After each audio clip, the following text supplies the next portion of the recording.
What's up, guys? We're going to do this podcast. My name is Salman Ali at Salman Ali NBA on Twitter. Here, joined by Tony Jones. He covers the Jazz, Nuggets, and NBA in general for the Athletic. Okay. How you doing, Tony? I'm good. I'm good. Thanks for having me on. I appreciate you.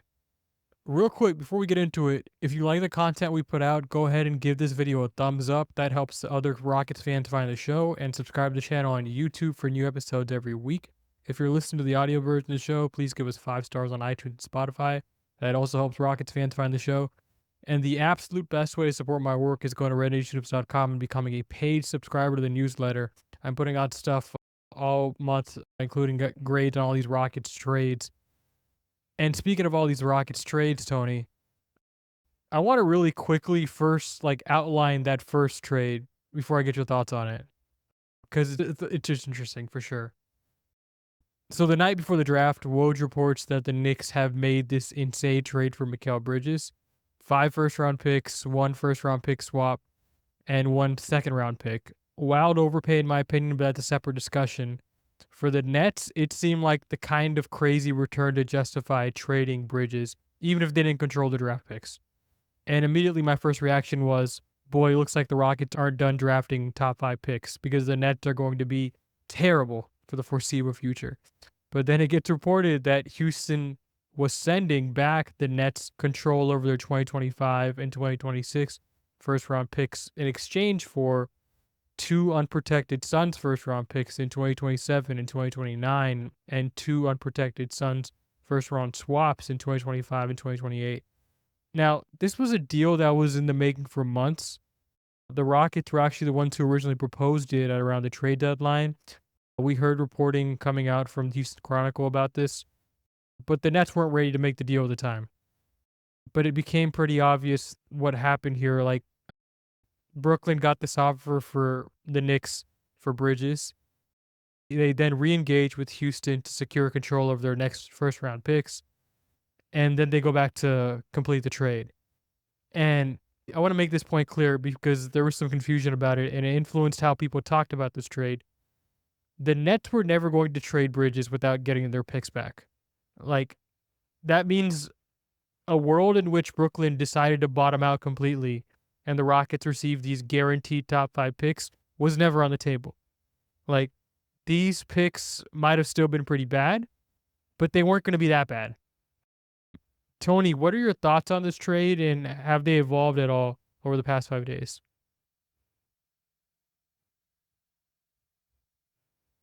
Good business on both sides, right? Like, if you're the Nets, there's no reason for you to trade Mikal Bridges unless you are in the 2025 and 2026 NBA draft. Those two, as good as the Victor Wembanyama drafts were, I think the 2025 and 2026 draft are better in terms of the depth and in terms of the talent.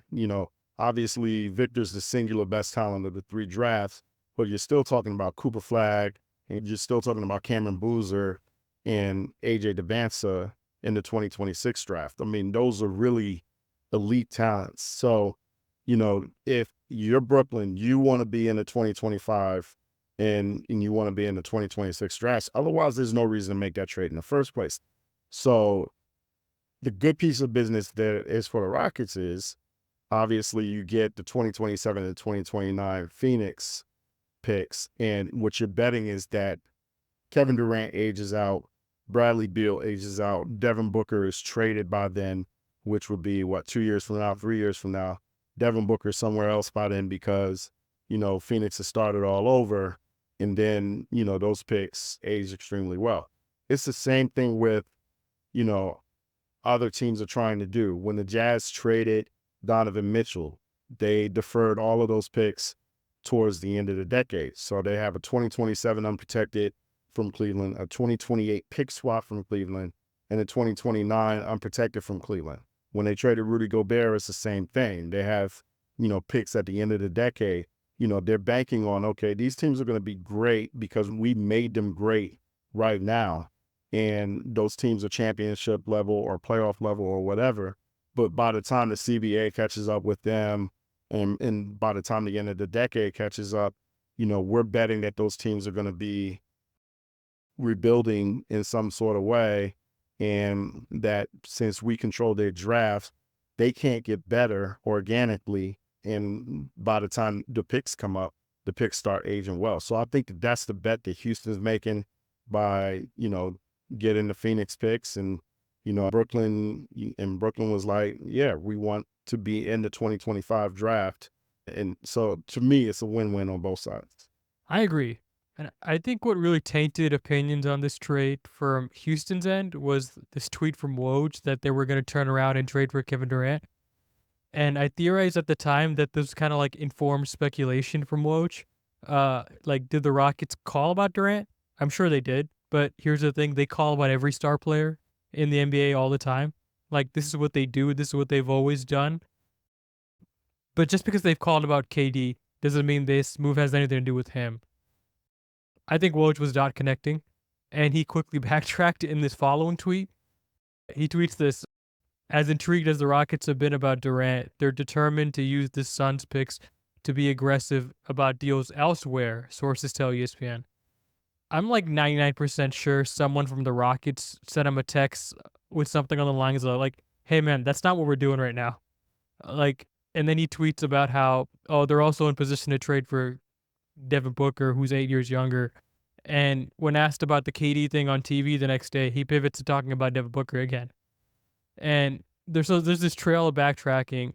And then your colleagues, Kelly Iko, Sam Amick, and Anthony Slater go on to report that Houston is much more interested in trading for all NBA players that are under the age of 30, which would make sense.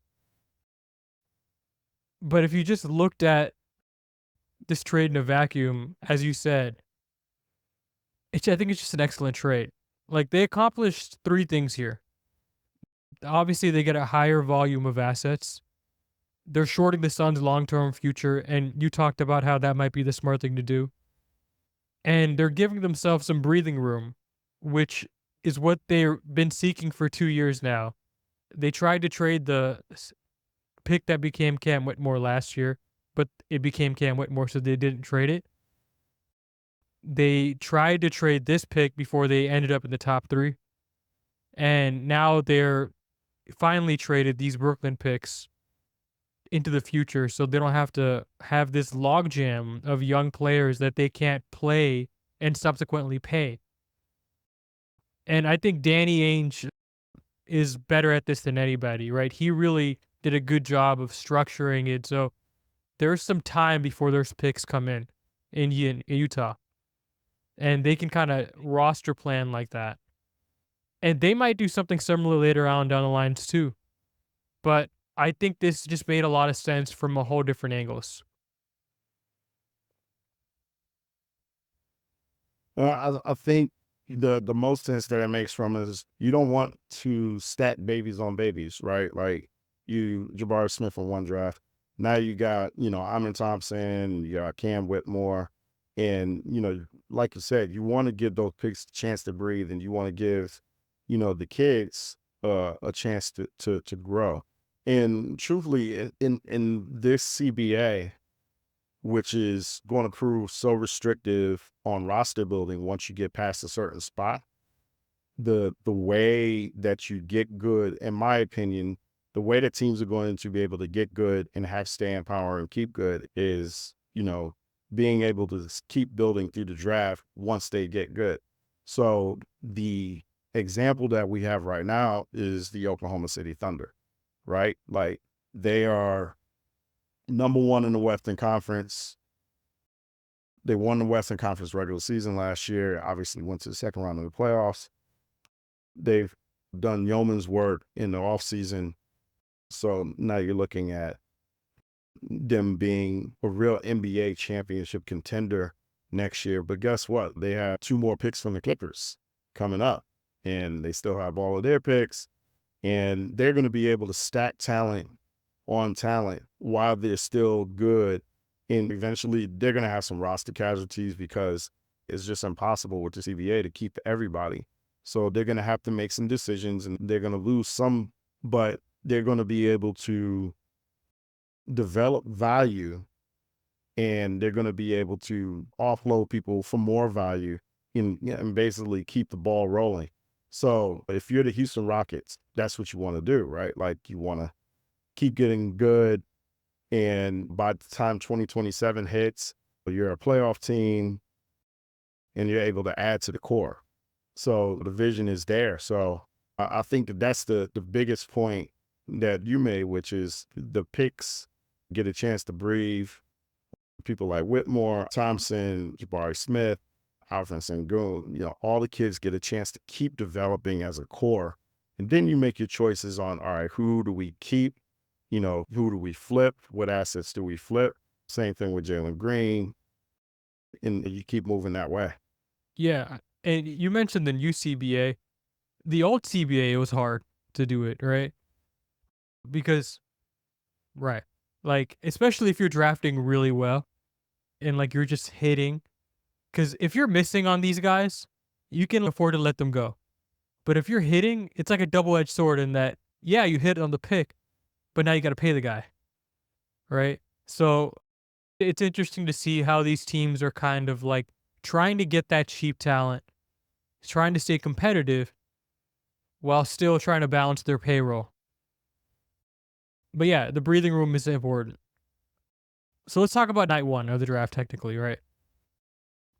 At number 3, the Rockets, after much discussion about them trading the pick, stay where they are. Draft Rafael Stone comes out and says, hey, listen, Reed Sheppard was the best player on our board all along, and if he was there, we were always going to take him.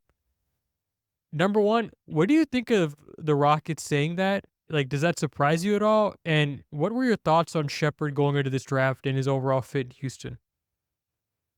I mean, it doesn't surprise me. I mean, I think, Reed is, he was polarizing in a sense where, I think that some people thought that he was really, really, really good. And then I think that some people had, a grade on him, closer to the end of the lottery or the middle of the first round. I'm kind of in the latter, but, I have concerns. Like, I don't know if he's going to hold up defensively. I have to see that. I know that his counting numbers at Kentucky were really good, but that's opportunistic stuff. Like that's, getting to the passing lane for steals, things like that. In the NBA, it's a different game defensively. Like you have to actually you have to stay in front of people, and you have to stay in front of people possession by possession by possession. And, you have to do it and you have to do it in space. And, so there's that. And there's part of me, I'm of the opinion that Amen Thompson's a point guard. I want to see him get some point guard reps. He got almost 0 point guard reps last year because of Fred VanVleet. I'm someone who thinks, play that guy at the point, he becomes a nuclear weapon. And when you draft Reed Sheppard, you're drafting him because he's a point guard. But then there's some stuff that he does that really jumps out. The shooting is real. He is a great shooter. I think the IQ is real. I think he has a terrific IQ. I think he's got a chance to be a terrific pick and roll player as a point guard. And, he's a guy that he makes winning plays.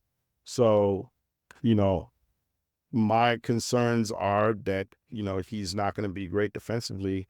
And, when you're not great defensively, especially in the playoffs, you got to be able to play in the playoffs defensively. Otherwise, it affects your ceiling, your overall ceiling as a player. So, we'll see what happens. I probably would have gone Stephen Castle in that spot. I see why they went Reed Sheppard because obviously the shooting is real. And I think the Rockets obviously need more shooting. And, you can never have enough shooting. So, we'll see how it works out. We'll see how many reps he gets, whether he becomes a rotation player or if he's not a rotation player at the beginning of the season. But, like I said, I think that, there are some people who think, Reed Sheppard is going to be really, really good. And then, there are other people who, have a slightly lower opinion of him. Yeah, I ended up on him with the top 2 draft grade. Like, I think the only person I would have taken was Klingon, just because I really think he's going to be a beast offensively. But I get the concerns about Reed Shepherd's defense, right? He's 6'3" with a 6'4" wingspan. Like, that's going to be problematic, right? Like, even if you put him in the best possible positions, there are going to be guys that just take advantage of that size, whether it's offensively or defensively. He's going to have issues there, right? It does help that he's a decent athlete. It does help that he has good hands, right? You talked about the deflections that he gets in half court sets and starts the transition with. He also was a pretty decent shot blocker on 3-point shots, right? Like, he would just close out and get his tips on the basketball. And like that's like real athleticism, right? Like, if that helps him out at the NBA level, in that if he's late, he has that in him, right? But again, it's the size. It's really hard. You're really talking about him positioning at one, maybe two positions in the NBA, right? And there's just a limited amount of defensive schemes you can put him in. But that said, I don't think he was weak per se. I think the lateral movement was probably his weakest area of his defensive game. I think it's going to need some work, as well as the ball handling. I don't think he's an NBA point guard from a ball handling perspective yet. And the thing with the lateral movement, I mean, that's for a guard, that's the most important thing you need to have. Yeah. You got to be able to move side to side, and you got to be able to stay in front of people. Got to be able to move around Gotta be able to screens. move around screens. And in particular with Houston, the Sengun is not a rim protector, so it makes more sense, and I'd like to fit more if there was a rim protector behind him. As well as, a wing defender. Obviously, Amen is a terrific defender. But, to me, size and length and athleticism per position, that wins in this league. And, my thing is, I think Amen Thompson has a chance to be a real star at this level. Yeah, And I'm with you. I don't think that I think that he's a really, really good player from a wing, but you put him at the point, you let him take his lumps, you let him get reps, and eventually he's going to become a terrific point guard for you. And his athleticism, his point of attack defense, his rim protection, because he's a real rim protector for the position that he plays, it could be overwhelming from a point guard perspective. My opinion is, like, get this kid as many on-ball reps as possible. And I thought that the Rockets missed the chance to do that last year. And I think that it did, leaning towards the same this year. Now, I mean, I don't know. Internally, Ime and Raphael, they might think that he's a 2 or a 3, and they might think that that's his position. And, and if that is, that's fine.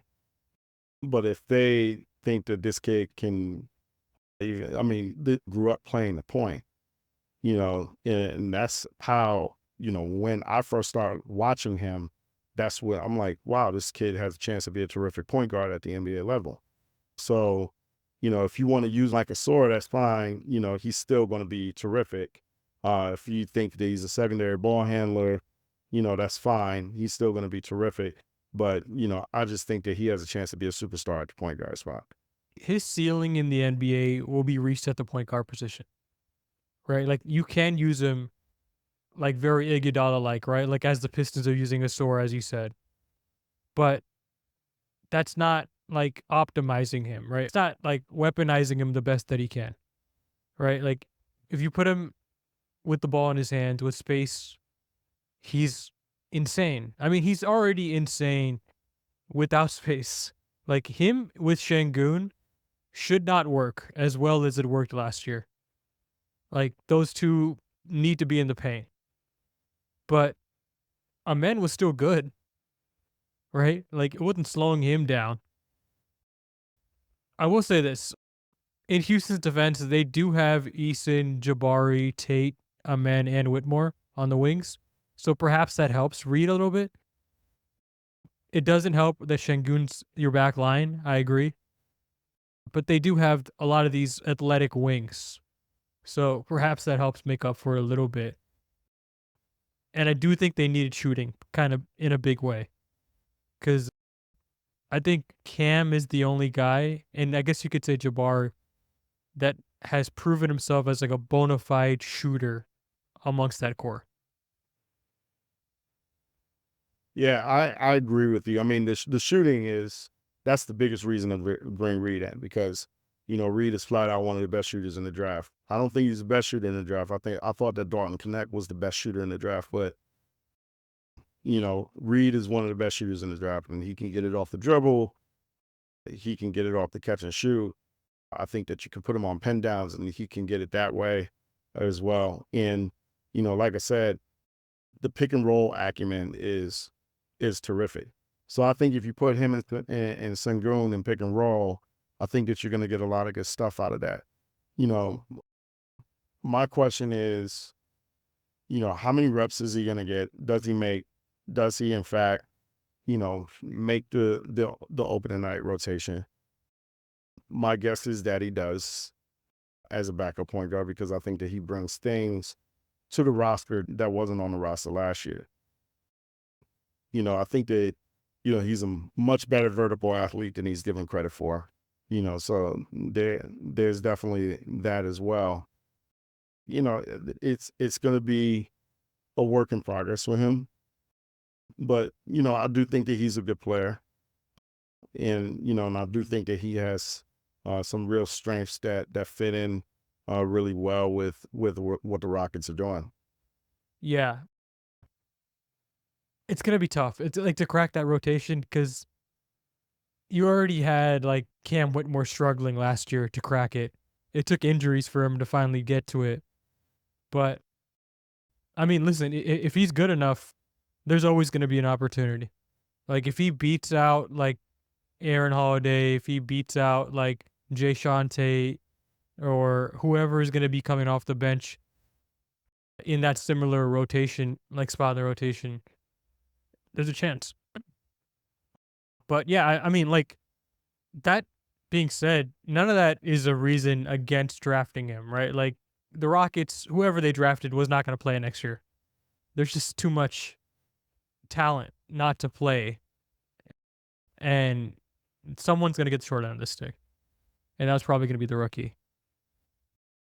I do want to talk about the trade they made on night 2 because it does relate to your coverage of the Jazz because they trade for AJ Griffin, right? And AJ Griffin had a lights out, obviously college season shooting from 3, but like his rookie year, he was a great shooter too. And then Quinn Snyder comes in. AJ Griffin has some real personal issues. If you want to look that up, like you can look it up. I get it why he had to leave the team. But he comes back, Quinn Snyder's there, and he struggles to come back onto the court again. Like Quinn Snyder refused to play him. What did you think about him as a prospect at Duke, and what do you think went wrong in Atlanta? Like you covered Quinn, like why didn't he crack the rotation? Well, I mean, I think the simple answer is that Quinn Snyder thought that Sadiq Bey was better. And I think that, you could have gotten some minutes at the 2 because I did think that I think that he's as much a 2 as a 3, maybe even more so because of his size. But I mean, you've got Trae Young and DeJounte Murray playing, 35 to 38 minutes a night. You've got to get, Bogdan Bogdanovic a ton of minutes. The guys up front that are playing really well. So, I mean, I thought that there was a lot ahead of him. And plus Quinn Snyder really loves Trent Forrest. That's like, I got to get me somebody who loves me as much as Quinn Snyder loves Trent Forrest. So, it was clear. I don't know specifically what went wrong with him, but, sometimes this is the thing. You're drafted by a team that has a coach, and in the middle of your rookie year, another coach comes in the reality of the matter is you might not be that coach's guy. And I think that that's what the reality was with AJ. So, I I thought it was a really good trade from Houston from a perspective like, hey, let's second draft this guy. Let's get him, he's still got 2 years left where, he's relatively cheap on the cap. Let's see what he has. Even if he's not in the rotation, let's see what he has in practice. Let's see what his workout is. Let's get him into our building and let's evaluate him. So I think AJ's got to take advantage of the opportunity, take advantage of whatever opportunities he has on the court. His strength is shooting the basketball, but, when you evaluate him at Duke, he did a lot of other things. I think he's got to stay healthy. I think that that's something that has to happen as well. And he's got to be a great guy in the locker room as well. That's part of how people stay in the league is, being a terrific guy off the court and in the locker room. Garrett Temple's going into his 1 billionth year of playing NBA basketball, and he's about at least 10 years. I don't want to say 10 years removed, but he's some years removed from being an actual rotation player. And he's stuck around because he's such a great guy. Yeah. AJ Griffin, like, the thing with him is his feet really are not that great, right? And you see it when he slides his feet on defense. And like this was something I noticed with him at Duke. Like I loved AJ Griffin, but like this was one of the reasons where like I kind of get why he wasn't like a top 10 pick. Right. Like I think that was a real limitation for him. Like the health for sure, teams were concerned about that. But I think defensively, like he caught a break because his health was so bad that the focus wasn't on his defense. And I think that's probably, if I were to bet, that's probably why Quinn didn't play him. I mean, Quinn's the defensive coach, right? Like I think he wants to play guys not only who are giving a good effort, but who are capable. And like I'm not even sure if AJ Griffin is capable, right? Because like I think when I watched the tape, like I think that was a real limitation there athletically for him. And I think that doesn't mean he can't be a player in the NBA. I think you kind of have to reimagine him though. Like I look at him and I'm like, is he a 2/3 or is he more of a 3/4? Right? Like is he more of like a stretch in the NBA? Like is that his way to playing time and like a long career? And like that's not a bad role in the NBA. If you can get there, you can play like 10 years, right? But you have to be willing to accept that.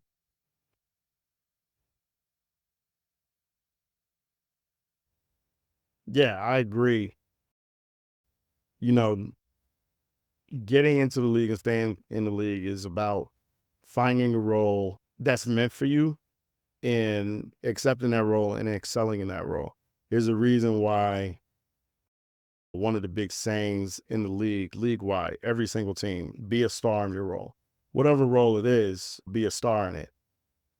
The thing with the NBA is, I want to say 90% of the guys that come into the league having been a major ball in hand guy at some point in their career. And, you know, I would say out of that 90%, 10% of those guys, 10 to 15, maybe even 20% of those guys will be ball in hand guys in the NBA. So you've got to figure out a way to stay on the floor, stay in the rotation, stay in the league. So you got to shoot it, you got to defend, you got to be a connector, whatever it is. You got to find your why, and you got to find a reason to make the NBA keep you around. So with AJ, he's got to find, what his niche is, and he's got to find what his role is. You know, I think, depending on what the roster moves are, because I think the rotation is crowded right now. for him, especially at the wings, because you said the wings are crowded. But whenever he gets a chance, he's got to figure it out. So like I say, get into the building, work really hard. You know, be the guy that's first, be the guy that's last to leave. Get your shots up. Get your treatment. Do whatever it is you have to do to figure it out and figure out a way to get that second contract. Yeah, I think he has enough talent to get there. Now, whether that happens on the Rockets, who knows? But like, I still believe in the shooting. I mean, the size is he's a massive dude, right? He's 6'6", 7-foot wingspan. Like, it's hard not to like that, especially if you have defensive limitations. That's going to help you survive a little bit longer. Last question, Tony. Amen Thompson, Alperen Sengun, Jabari Smith, Cam Whitmore, Tari Eason, Reed Sheppard, Jalen Green. That's 7 guys. Who out of that core 7, like, do you like the most? Who are your, like, these are my guys that I want to build the franchise around? Yeah, like I said, I mean, I think I'm in that superstar ability, Mhm. and I think that he's got a chance to be a really unique player in this league. So I'm gonna go with him at number 1. These rankings that I'm about to give you, this is in terms of who I think affects winning the most. Whatever you want to go with. Not necessarily who's the most talented now or who's the most productive now. So number Okay. 2, I'm gonna go Tari Eason, because I think two-way guys like him, especially that's how you win in this league.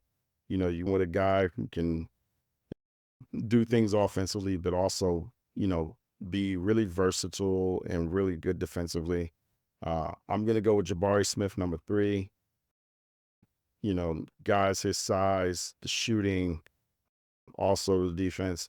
I know that the Rockets fans are going to be like, how am I putting, Alperen Sengun number 4? But, you know, the thing I'll say about Alfred is, to win at a playoff level with him, you're going to have to be really good defensively around him, like really good, like similar to what Denver had to do with Nikola Jokic. And I know that Alfred is really good. I know he's really productive. I think he's very, very, very talented. But he's, I mean, he's not a rim protector, and he's not a guy that can guard away from the hoop. So when you get into the playoffs, those kinds of guys have a tough time defensively. So that's why I go with him number 4. Wait a minute. So there's Reed Sheppard, there's Cam Whitmore, and then who's the 7th one? Jalen Green. Jalen Green. Oh God, I forgot about Jalen Green. Okay, so I forgot about Jalen Green. I'm gonna go with Jalen Green number 4, and I'm gonna go with Alfred number 5. And then I'm going to, because I think, Jalen,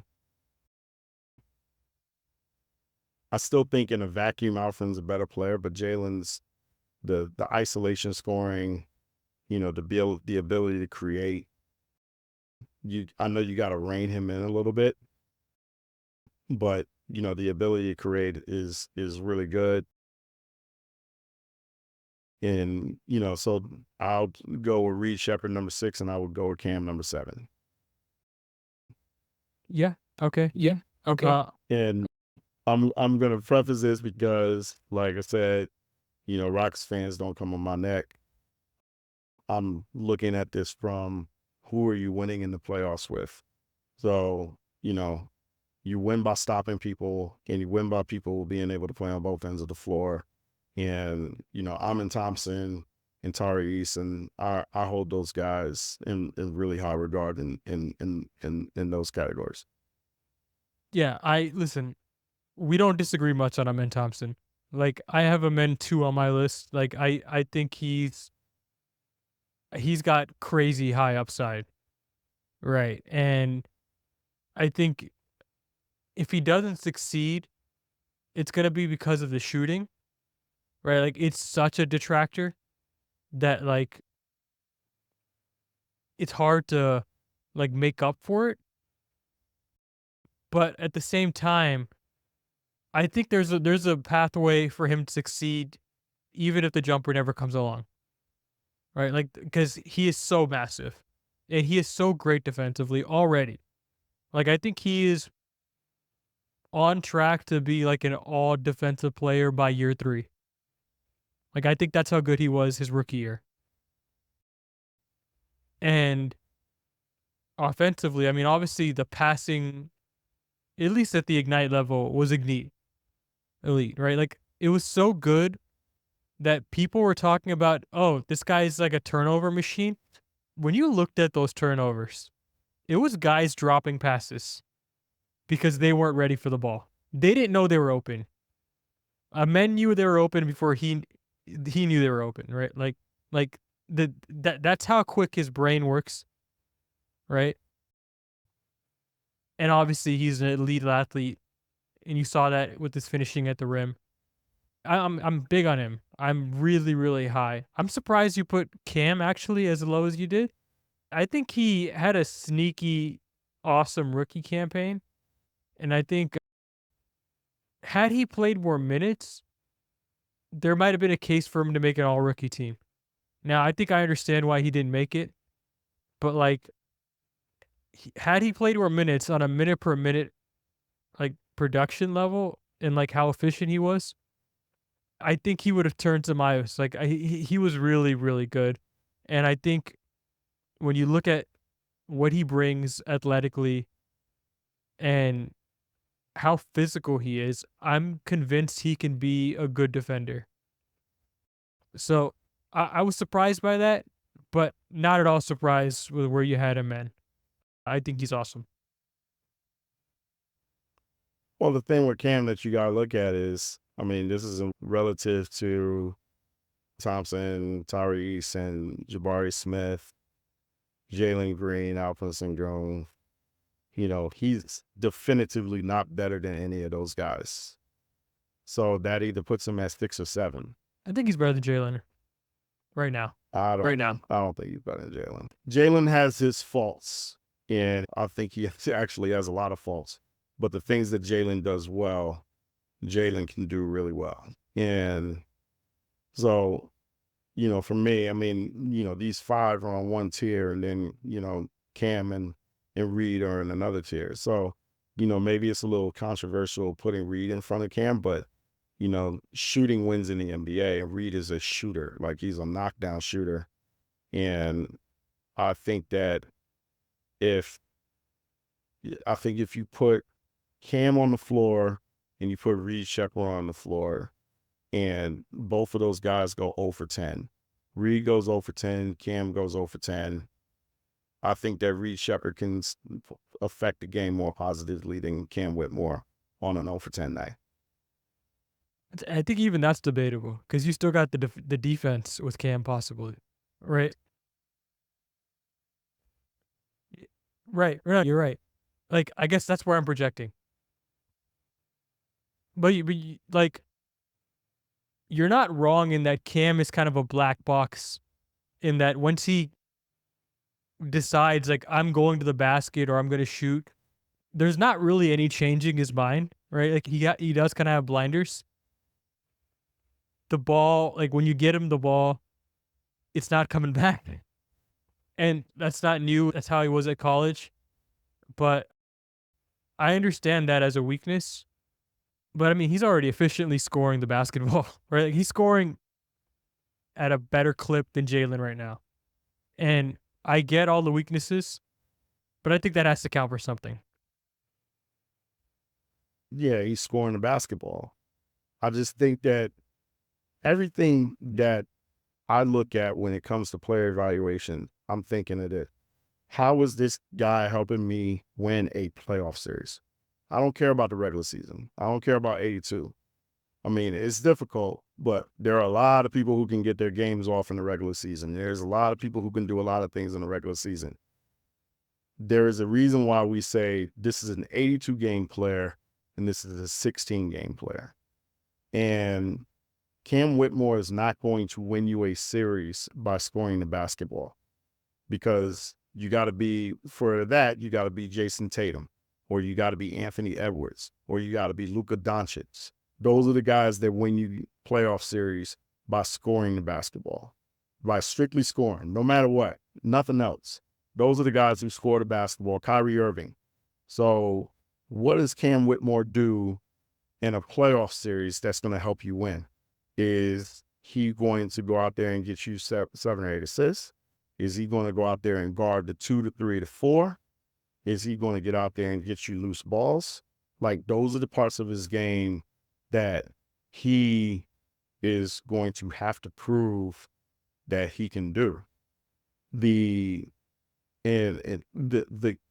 I don't know that Houston has a number one guy on its roster right now. And I think that that's probably the biggest weakness of the roster. Everybody's looking for a number one guy, and I don't think Houston has one. I think it's possible Amen or Sengun. And I know we disagree on Sengun, but like I think those guys have number one guy upsides. I don't disagree. We don't disagree on Sengun on the offensive end. I think he's terrific offensively. Like, I think he's borderline. I think he's got a chance to be borderline elite. I'm just looking at Sengun from a defensive standpoint.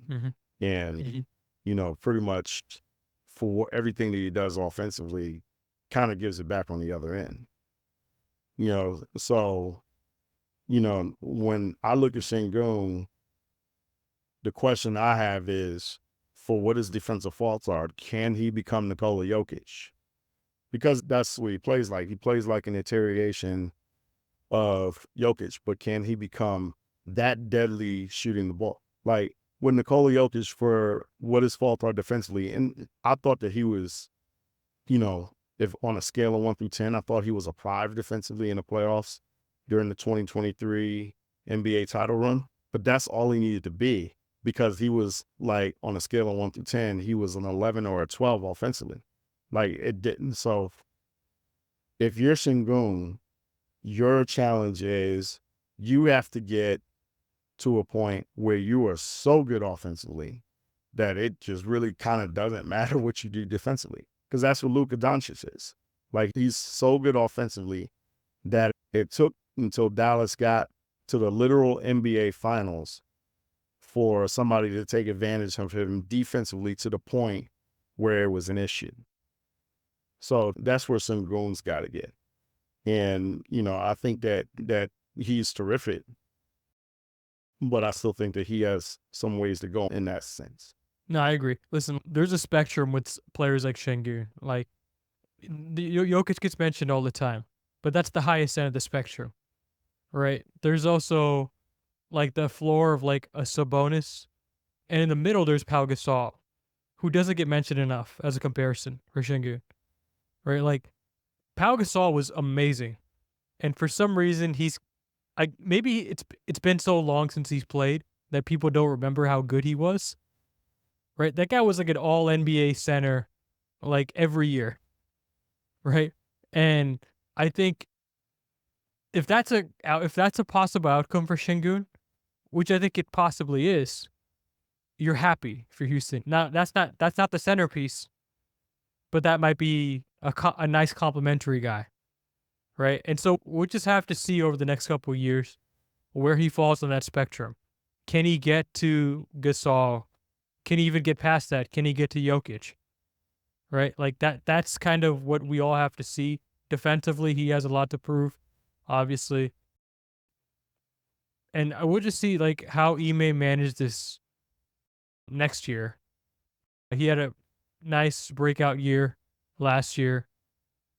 But I think even next year, if he can take another level, like on both ends of the floor, that's when I think we can start talking about his high-end outcomes. But yeah, I mean, it's super exciting. Honestly, I think it's kind of interesting that they don't for sure have their number one guy yet, right? Like, that guy still has to at least show himself. And it makes the conversation more interesting because we have all these camps for these players, and it's going to be interesting to see which guy can really emerge here. Well, I've taken far too much of your time. Thank you so much for coming on, Tony. Tell the people where we can find you on X and read your work. You can find me on Twitter at T Jones on the NBA. I will never call it X. So you can find me at T Jones on the NBA, and I'm on Instagram at T Jones Athletic. I appreciate you having me on. I really do, and thank you for taking the time with me. Have a good night, man. Have a great night.